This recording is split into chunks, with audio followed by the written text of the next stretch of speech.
आज काय आपल्याला जिमून येता येताच लाडके दूध उत्पादक भेटले तर त्यांना भेटून मग काय निघालो आपण घरी. मला पाहिलं टाबराची रॉयल एंट्री झाली. मग काय आपल्याला कॉल आला देवराज भाऊचा गाडी बंद पडली म्हणून. मग गेलो आन्सर भाऊला फोन लावला. भाऊने आणलं होतं ट्रॅक्टर मग जॉन डिअर वाढायला. मग तिथं काय विषय ओढली गाडी मग केलीच चालू नाही का. गाडी चालू झाल्यावर मग निघाले आन्सर भाऊ घरी. दिवस उगावला ना आमच्या मग कधी काही प्रॉब्लेम नाही असं कधी काही होत नसतं बरं का. मग दिली गाडी वाटेल दुधाची. मग काय गेलो मंदिरात दर्शनाला. प्लांटवर आणून ठेवले ते भाई आणि पोंगे. मग काय गेले पोंग्याची पार्टी झाली नाही का. मग काय तेवढं देवराज भाऊ म्हणे गाडी परत बंद पडली. मग तिथं काय विषय होता परत कामाला लागायचं होतं नाही कामाला. मग काय तुम्हाला तर माहिती आहे तुमचा भाऊ किती कामाचा आहे. मग खोलली गाडीने लागलो कामाला नाही का. प्रॉब्लेम किरकोळच होता म्हणा पण काय सापडा ना गाडी कशी चालू केली बरं का जोगाड म्हणून. पण शेवटी न्यावं लागली आम्हाला ती फिटरकडंच.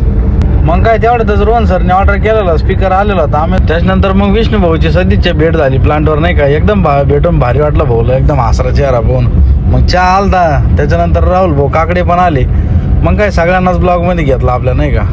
मग काय चॉकलेट खाऊ आमच्या चिवताईची दाढ दुखत होती. मग तिला गेलो होतो गंगापूरला दवाखान्यात घेऊन नाही का. मग काय दवाखाना झाल्यावर चिवताईन ते गेले अण्णासोबत. मला निघाल संभाजीनगरला जायचं काम. मग काय दूध डेअरी सर्कलला गेलो. मग तिथं पाटील सरांना भेटलो. मग तिथं कामावरलं मग निघालो वापस. सिटी सारख्या ठिकाणी मोकार ट्रॉफिक जाम. गाडी चालवणं म्हणजे जरा जास्त कसरतीचं काम झालंय आता. आणि दिवसेंदिवस गाड्या लय वाढल्या रोडला नाही का. काय येता शैलेश भाऊकडे कटिंग दाढी करायला थांबलो होतो. मग कसा वाटला आजचा ब्लॉग नक्कीच कमेंटमध्ये कळवा.